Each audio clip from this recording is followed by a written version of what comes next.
ପୁରୀରେ ବିଭତ୍ସ ହତ୍ୟାକାଣ୍ଡ। ଘର ଭିତରେ ମାଆକୁ ମାରି ଚଟାଣରେ ପୋତିଦେଲା ପୁଅ। କୁମ୍ଭାରପଡ଼ା ଭଡ଼ା ଘର ରୋଷେଇ ଘରୁ ସିମେଣ୍ଟ ପ୍ଲାଷ୍ଟର ତରୁ ମୃତଦେହ ଉଦ୍ଧାର କରିଛି ପୁଲିସ। ପ୍ରବଳ ଦୁର୍ଗନ୍ଧ ହେବାରୁ ଘର ମାଲିକଙ୍କ ସନ୍ଦେହ ପରେ ତଦନ୍ତ ଆରମ୍ଭ କରିଥିଲା ପୁଲିସ। ତେବେ ମାଆକୁ ମାରି ପୁଅ ଘରେ ପୋତି ଦେଇଥିବା ସନ୍ଦେହ କରାଯାଉଛି।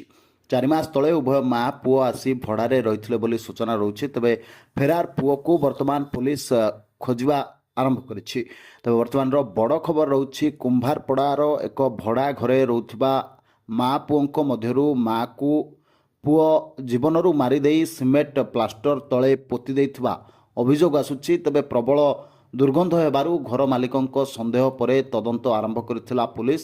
ମାଆକୁ ମାରି ପୁଅ ଘରେ ପୋତି ଦେଇଥିବା ସନ୍ଦେହ କରୁଛନ୍ତି ଲୋକେ।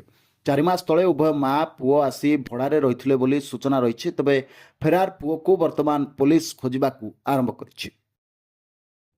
ପଟେଇ ତୋର ଆଜି ଆସି ପହଞ୍ଚୁ ରଖିଛି ନା ଆପଣ